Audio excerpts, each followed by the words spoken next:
Hello, my name's Mark. Welcome to Living La Dolce Vita.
Well, hello everybody and welcome to my channel, Living La Dolce Vita.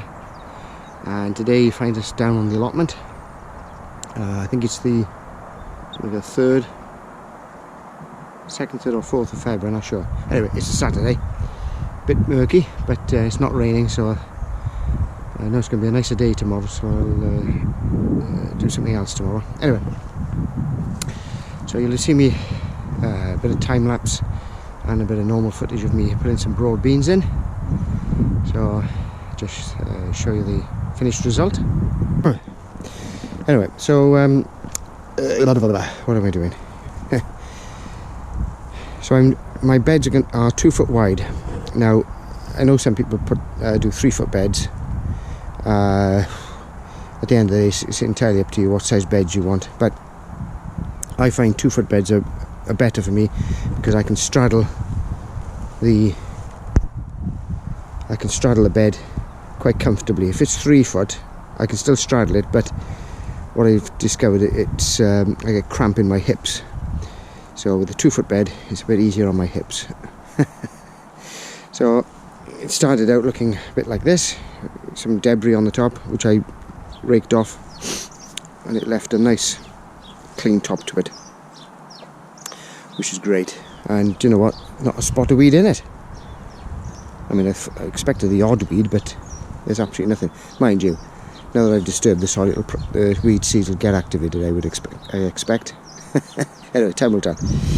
There's a little bit of weed at the bottom edge there, which I've got out.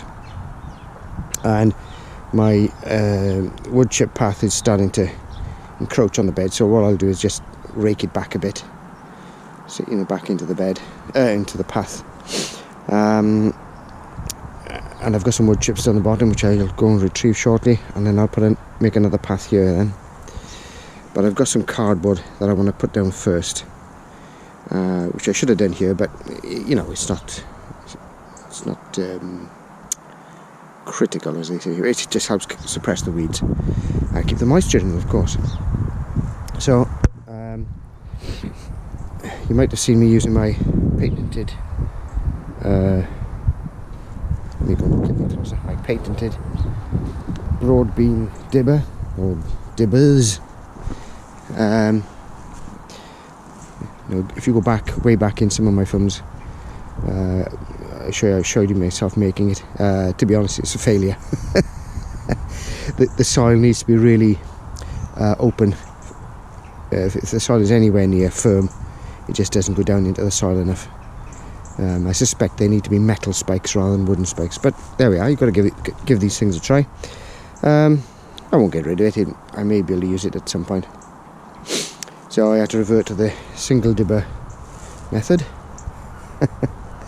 Now I plant my broad beans a little bit deeper than the recommended depth, simply because I did read some of the reason why, but anyway, you get a stronger root, obviously, and also as I'm planting in February, they should be out of the worst of the weather if it turns really cold and frosty, etc. So planted them about, I don't know, what was that, 3 inches deep, something like that. And then when I filled in the holes then with my wolf tool, I wasn't digging the wolf tool in deep, just scratching the surface, simply because I want a nice tilth of soil to go down into the hole. If I dig deep with the wolf tool, it'll bring up great big lumps of soil, and that won't fill the holes, because you want the holes filled up and leaving no air pockets. I mean, over time, when it rains, it'll wash the soil down into the holes eventually. Now then, I have pointed this out before, but I thought I'd reiterate again now that we're on the broad bean planting. It's something to look out for when you're planting your broad beans. So I don't know if you can see. I think you probably can. There's a hole there, and I just spotted that my strap is in the way, so let's get rid of that. Anyway, so you can see that hole. So basically, it's a bug, obviously, that gets into the broad beans and lays its eggs in the beans, and then they hatch out. Now that bean now is non-viable, so I'll just chuck that to one side, and it'll rot down into the soil eventually.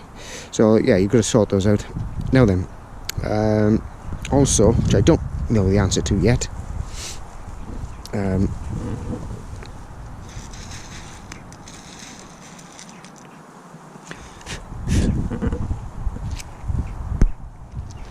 so you can see here I've got a mixture of lighter coloured seeds and dark coloured seeds, and there's another seed with a hole in. Now I have planted both of these in that bed, but I'm not quite sure if these dark brown ones are still viable. So what I'm going to do, as I always do, is I find a little spot of ground somewhere where I can plant a few extra seeds, and then I can transplant them if any of the ones in the beds don't come. So what I'm going to do, I'm going to a sort of experiment. I'm going to plant a couple of rows of the dark brown ones and a couple of rows of the light brown ones, and see if the dark brown ones come. If they come, or if they both come, then I know these are still good to go. because I've got quite a lot of seed left in there still, you know, and don't want to waste them, because I'll be doing more beds of broad beans simply as a green manure. And yeah, now I think last year this bed was onions, but I think I may do my brassicas in this row, like the Brussels sprouts and the curly kale in this row this year. Yeah, I think that's what I'll do, and then move the onions further down. So I'm quite right. I think that's it for that. So what I'm going to do now is sign off for a minute, and I'll do a bit of filming shortly with me putting my wood chip path down.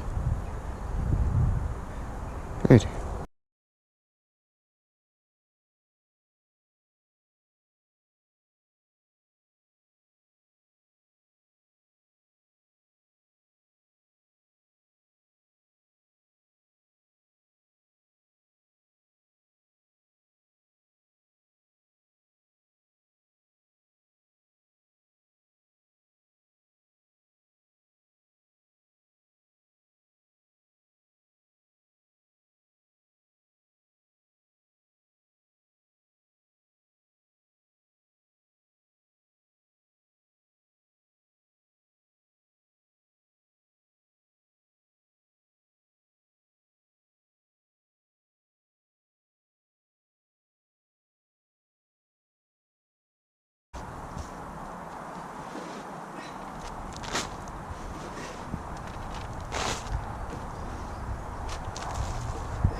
Okay, whew, puffed now.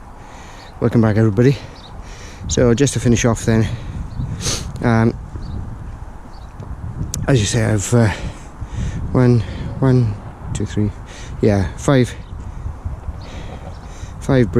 planted five broad beans across the width, and I can't remember how many in the row, but it doesn't really matter. They're every 3 or 4 inches, something like that. I'll have some broad beans off this, but I'll be planting my autumn brassicas in this patch, and all I shall do is when the plants are ready to plant out, I'll clear a space amongst the broad beans, plant them in there, and then once the broad beans are finished and cut down, the brassicas should benefit from the nitrogen as it breaks down. That's the theory. Also, you have seen me put in the next wood chip path down. It does encroach a bit onto the bed, but I can rake that back a bit, and as long as it's on the surface, it shouldn't be a problem. It's only when you dig the stuff in that it depletes the nitrogen, apparently. Don't quote me on that. I've put, just check on the screen here, so I've put 3 rows of broad beans in here as transplants. Hopefully it'll be enough for whatever gaps may come here. The row that's marked with the green markers, that's the row of the dark brown beans, to see if they germinate, and the other 2 are the lighter coloured ones. So, that's got me out in the fresh air for a bit. Now, of course, the wind has got under the plastic, moved it about a bit, and I'm amazed at how strong it is, because these bricks, the ones you use in a storage sheet, and they are flipping heavy. So the plastic's managed to move those, you know, oh, the wind has. Anyway, you can see this is the remains of the mustard that I planted. I'm gonna leave it in situ for the time being, because obviously it's keeping the ground covered. It's even thicker here, so yeah, it does. But when the time comes, I'll just rake it all off and well, plant whatever I'm going to plant here. But yes, I think I'll use that again. Well, I'll have to use it again because I've got the seed. So yes, I'm pleased with that. And yeah, I suppose there's a little bit of curly kale left that I could salvage. Maybe a cabbage or two. Perhaps I'll come over tomorrow and get one. So I really need to think about putting in some posts now for this next apple tree, because if I let those the shoots coming up off the stump, if I let them get too thick, I won't be able to bend them down so easily. So I need to really think about that in the next, well, a few weeks certainly. Right.